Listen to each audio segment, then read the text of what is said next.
हरे कृष्णा, राधे राधे। आज इस वीडियो में आपको आने वाले 30 त्योहारों के विषय में बताती हूँ। साथ ही चर्चा करेंगे वैशाख माह के अंतिम 5 दिनों के स्नान की। ये स्पेशली उन साधकों के लिए है जिन्होंने अभी तक वैशाख मास में कोई भी पुण्य अर्जन करने के लिए स्नान व्रत नहीं किया, तो अभी भी उनके पास मौका है, वो कुछ कर सकते हैं। क्या और कैसे, इसकी चर्चा करते हैं। चर्चा शुरू करने से पहले मैं आपसे क्षमा याचना करती हूँ। मेरा गला बैठा हुआ है, आपको आवाज बहुत भारी सुनाई दे रही होगी, तो इसके लिए मैं आपसे क्षमा याचना करती हूँ। बस आपको जानकारी देना जरूरी था, इसलिए ये वीडियो बना रही हूँ। राधे राधे। चलिए चर्चा शुरू करते हैं।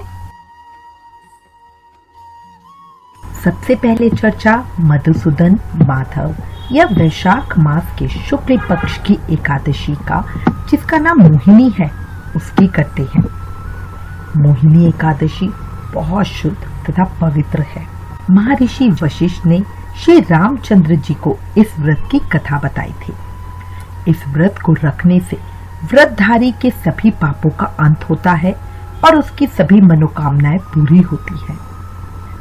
इस बार वैशाख मास के शुक्ल पक्ष की एकादशी 12 मई दिन गुरुवार या बृहस्पतिवार को पड़ रही है। गुरुवार का दिन होने की वजह से भगवान विष्णु की पूजा का विशेष महत्व है। इस एकादशी के दिन भगवान विष्णु ने मोहिनी अवतार धारण किया था, इसलिए ही इसे मोहिनी एकादशी के नाम से जाना जाता है। वैशाख का महीना, एकादशी की तिथि और वीरवार का दिन, तीनों ही भगवान विष्णु को बहुत ज्यादा प्रिय है और तीनों के संयोग से ये दिन बहुत ज्यादा फलकारी होने वाला है। अब मैं सबसे पहले आपको एकादशी तिथि का समय बता देती हूँ। मोहिनी एकादशी तिथि प्रारंभ हो रही है 11 मई को 19:31 बजे, मतलब शाम को 7:31 PM पर, और मोहिनी एकादशी तिथि समाप्त हो रही है 12 मई को 18:51 बजे, मतलब शाम को 6:51 PM पर। इस तरह सूर्योदय में पूरे दिन की शुभ संयोगों के साथ एकादशी व्रत का पालन 12 मई को किया जाएगा। अब की बार एक ही एकादशी है। सभी धार्मिक स्थलों, संप्रदायों में 12 मई को ही एकादशी व्रत का पालन होगा। इस्कॉन, बांके बिहारी जी मंदिर, राधा रमन जी, खाटू श्याम जी, सभी जगह 12 मई को एकादशी व्रत रखा जाएगा। मोहिनी एकादशी व्रत का पारण हम अगले दिन 13 मई दिन शुक्रवार को सुबह 5:32 AM से 10:02 AM के बीच करेंगे। पारण तिथि के दिन द्वादशी समाप्त होने का जो समय है वो 17:37 बजे, मतलब शाम को 5:27 PM है। अब हम चर्चा करते हैं उन साधकों के लिए जिन्होंने वैशाख मास में अभी तक कुछ नहीं किया। वैशाख मास के अंतिम 5 दिनों का स्नान व्रत आप अभी भी कर सकते हो। देखो, वैशाख का महीना भगवान विष्णु का प्रिय महीना है, जिसे भगवान ने स्वयं अपना नाम दिया है, इसलिए वैशाख मास को माधव मास या मधुसूदन मास भी कहते हैं। ये कार्तिक और माघ से भी ज्यादा पवित्र और फलदायी माना गया है। इस मास में भक्त स्नान, दान और व्रत नियम लेते हैं। वैशाख स्नान व्रत का समापन वैशाख पूर्णिमा को किया जाता है। जो लोग पूरे महीने का नियम नहीं ले पाते, उन्हें अंतिम 5 दिन वैशाख एकादशी से लेकर वैशाख पूर्णिमा तक स्नान नियम जरूर लेना चाहिए। वैशाख के शुक्ल पक्ष त्रयोदशी से लेकर पूर्णिमा तक की तिथियां पुष्करणी कही गई है। इसमें स्नान, दान, पुण्य करने से पूरे महीने स्नान का फल मिल जाता है। पूर्व काल में वैशाख मास की एकादशी तिथि को अमृत प्रकट हुआ। द्वादशी को भगवान विष्णु ने उसकी रक्षा की। त्रयोदशी को श्रीहरि ने देवताओं को सुधापान कराया तथा चतुर्दशी को देव विरोधी दैत्यों का संहार किया, और वैशाख की पूर्णिमा के दिन ही समस्त देवताओं को उनका साम्राज्य प्राप्त हो गया। देवताओं ने प्रसन्न होकर इन 3 तिथियों को वर दिया।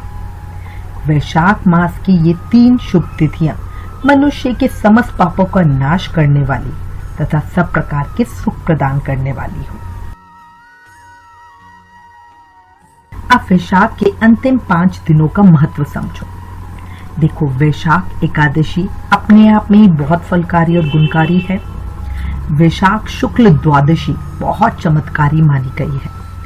सिर्फ एक वैशाख शुक्ल द्वादशी का पुण्य मिलने से एक महापापी कुतिया अपने सब पापों से मुक्त होकर सुंदर अप्सरा उर्वशी बनी। वैशाख त्रयोदशी, चतुर्दशी और पूर्णिमा का स्नान संपूर्ण वैशाख मास स्नान का फल व गीता पाठ अश्वमेध यज्ञ का फल देता है। वैशाख चतुर्दशी को नरसिंह जयंती भी होती है। पूर्णिमा तिथि पर बुद्ध पूर्णिमा और क्रूम जयंती होती है। इस तरह जो भी साधक अंतिम 5 दिन स्नान व्रत करते हैं उन्हें वैशाख स्नान व्रत के साथ इन दिनों के प्रताप का पुण्य भी मिलता है।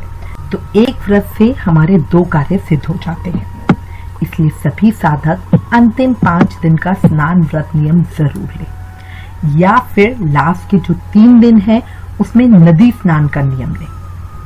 अगर एकादशी से पूर्णिमा तक सभी दिन नदी में स्नान करा जाए तो उससे उत्तम कुछ नहीं। पर अगर बाहर जाके नदी पे स्नान करना संभव ना हो तो घर में ही गंगा जल डालकर स्नान करें। इस साल 2022 में अंतिम 5 दिनों का जो स्नान नियम है वो 12 मई दिन वीरवार से शुरू करेंगे और सोमवार 16 मई को उसका उद्यापन करेंगे। जिन लोगों ने वैशाख माह के पूरे महीने का स्नान व्रत नियम नहीं लिया वो इन अंतिम 5 दिनों में जरूर व्रत का स्नान का नियम लें। इन अंतिम 5 दिनों में भागवत महापुराण पढ़ने या सुनने का भी विशेष महत्व है। साथ ही विष्णु सहस्त्रनाम का पाठ करना बहुत फलकारी होता है। बाकी वैशाख के स्नान नियम वैसे ही रहेंगे जैसे पहले की वैशाख स्नान नियम की वीडियो में बताया है। वैशाख स्नान नियम की वीडियो का लिंक नीचे डिस्क्रिप्शन में दिया है। अगर आप चाहते हो आपकी कोई विशेष कामना है तो उसको पूरा करने के लिए आप 5 दिनों की अखंड ज्योत भी प्रज्वलित कर सकते हो। देखो, ये जो पीछे हमारा कोरोना का समय गया है ना, बहुत ज्यादा गंदा समय गया है। बहुत सारे लोगों ने अपने प्रियजनों को खोया है। तो अगर आप चाहो तो इन अंतिम 5 दिनों का वैशाख स्नान कर लो या वैशाख व्रत कर लो और फिर उसको 5 दिन पूरे करने के बाद उद्यापन के समय जो इसका पुण्य है वो आप जाने वाले के निमित्त दान कर सकते हो ताकि उन्हें शांति और मोक्ष मिले। देखो, अगर इन अंतिम 5 दिनों में साधक स्नान, दान, पूजा के साथ व्रत का भी नियम लेता है तो वो एक समय भोजन करेगा जिसमें नमक हम पूरे दिन में एक बार खाएंगे। अब ये साधक के ऊपर होता है कि वो किस तरह नियम लेते हैं। कई लोग अन्न और नमक एक समय लेते हैं, कई लोग अन्न का भी त्याग करते हैं इन 5 दिनों में और फलाहार खाते हैं। तो ये पूरी तरह से साधक की इच्छा है वो किस तरह का नियम लेना चाहते हैं। अच्छा, यहाँ पर मैं एक बात कहना चाहूंगी। वैशाख व्रत में जो नियम होता है उसके अनुसार सूर्यास्त के बाद हमें कुछ नहीं खाना होता, पर एकादशी में हमारा नियम होता है कि हम शाम की पूजा के बाद फलाहार करते हैं, जो भी लोग फलाहार से एकादशी रखते हैं। इसलिए अगर आप 5 दिन का व्रत कर रहे हो तो एकादशी को दिन में फला भी लेंगे, शाम को पूजा के बाद फलाहार नहीं लेंगे। ठीक है, याद रखिएगा, फलाहार नहीं लेंगे। अगले दिन द्वादशी को सूर्य से पहले एक समय हम फलाहार का भोजन कर लेंगे अगर आपने 5 दिन फलाहार से रखे हैं। अगर आपने अन्न भोजन का नियम लिया है तो फिर अन्न वाला भोजन कर लेंगे द्वादशी को सूर्य से पहले। अगर इसमें एक बात और आती है, अगर आपने फलाहार भोजन का नियम लिया है तो द्वादशी को पारण हम चावल से करेंगे। कैसे, जैसे 2 व्रत होते तब करते हैं। इसका पूरा तरीका हमने अपनी पारण वाली वीडियो में बताया है। अगर आपने अभी तक वो वीडियो नहीं देखी तो प्लीज उस वीडियो को भी देखें। उस वीडियो का लिंक नीचे डिस्क्रिप्शन में है। देखो, अगर कोई साधक है जिसको ये लास्ट के 5 दिन पीरियड के चांसेस हैं तो ये पूरी तरह साधक का विचार, उसका मन है कि वो क्या करे। पर किसी भी हालात में पीरियड्स में कोई भी डायरेक्ट सेवा पूजा नहीं करे। अगर आप स्नान नियम लेते हो तो भी नहाने के जल में गंगा जल डाल के स्नान नहीं करेंगे, नॉर्मल पानी से ही स्नान करेंगे। फोन पर वैशाख महत्तम और वैशाख की कहानी सुनेंगे। ज्यादा से ज्यादा समय नाम जाप करें। जो हमारा नियम रहेगा वो वैसा ही रहेगा। सुबह ब्रह्म मुहूर्त में उठ के नहाएंगे, पर सूर्य को जल अर्पित नहीं करेंगे, पूजा नहीं करेंगे। आपके स्थान पर सूर्य देव को जल कोई और देगा। देखो एक बात समझ लो, लेडीज के साथ पीरियड्स का थोड़ा चक्कर तो होता है, लेकिन किसी भी तरह का नेगेटिव विचार ना रखें। भगवान ने हमको जननी बनाया है और ये हमारे लिए बहुत सौभाग्य की बात है। देखो वैशाख स्नान के नियम अपनी पहले की वीडियोस में डिटेल में बता चुकी हूँ। यहाँ मैं थोड़ा शॉर्ट में बता रही हूँ। जो 5 दिन का स्नान कर रहे हैं वो रोज क्या क्या काम कर सकते हैं। देखो रोज पशुओं के लिए, पंछियों के लिए भोजन और पानी दो। रोज मंदिर जाकर भगवान श्री हरि विष्णु की पूजा करो, तुलसी पीपल की पूजा करो, भगवान की परिक्रमा करो, दान दो। विष्णु सहस्त्र नाम का, पाप प्रशमन स्तोत्र का पाठ करो। भगवान सूर्य नारायण को पहली किरण के साथ जल अर्पित करो। तुलसी महारानी के साथ पीपल और मंदिर की परिक्रमा करो। जो भी नियम लो, पर रविवार को तुलसी और पीपल की पूजा, परिक्रमा, प्रार्थना, दीपदान कुछ नहीं होता। बस रविवार को पहले से तोड़ी हुई तुलसी हम भगवान के भोग में रखते हैं। एक बात याद रखना, अगर मन भाव से इन 5 दिनों तक वैशाख स्नान दान व्रत का नियम निभा लिया जाए तो हमें पूरे वैशाख स्नान का फल मिलता है। जीवन में अपार खुशियां आती हैं, मन की इच्छा पूरी होती है, जीवन से पापों का अंत होता है। इसलिए हर किसी को पूरी कोशिश करनी चाहिए कि अगर वो पूरा वैशाख नहीं कर पाया तो कम से कम इन लास्ट के 5 दिनों में स्नान व्रत जरूर कर ले। देखो भगवान को प्रसन्न करने के और भी महीने हैं, कार्तिक है, माघ है, बट वैशाख जैसा महीना कोई नहीं।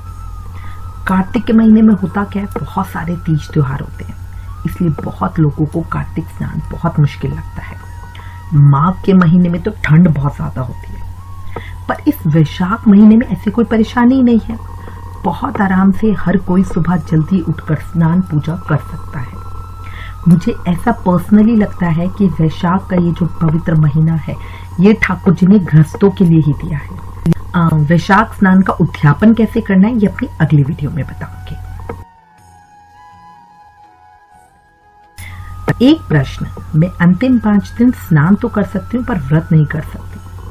तो देखो बिल्कुल आप सिर्फ स्नान कर लो, व्रत मत करो। ये बिल्कुल जरूरी नहीं कि जो स्नान कर रहा है वो व्रत भी करे, ये पूरी तरह से साधक की मर्जी है। प्रदोष व्रत 13 मई 2022 दिन शुक्रवार को रखा जाएगा। शुक्रवार के दिन प्रदोष व्रत आने से इसे शुक्र प्रदोष व्रत कहा जाएगा। प्रदोष पूजा का जो शुभ समय है वो 19:04 बजे से 21:09 बजे तक, मतलब शाम को 7:04 PM से रात को 9:09 PM तक ये जो समय रहेगा। प्रदोष पूजा की जो ये समय अवधि है ये 2 घंटे 6 मिनट की है। वैशाख पूर्णिमा पे व्रत कब करना है, वैशाख स्नान का उद्यापन कैसे करना है, ये सब जानकारी मैं आपको अपनी आगे आने वाली वीडियोस में दूंगी। और इसी के साथ मैं उम्मीद करती हूँ इस वीडियो में दी गई जानकारी आपके लिए उपयोगी होगी। ज्ञान बांटने से बढ़ता है, इसलिए इस वीडियो को ज्यादा से ज्यादा शेयर करें। आप हमें फेसबुक और इंस्टाग्राम पर भी जरूर फॉलो करें। एकादशी व्रत का रिमाइंडर अपने फोन पे पाने के लिए हमें एकादशी लिखकर 9821025751 पर व्हाट्सएप करें। Please like, share and subscribe. Thank you. Hare Krishna.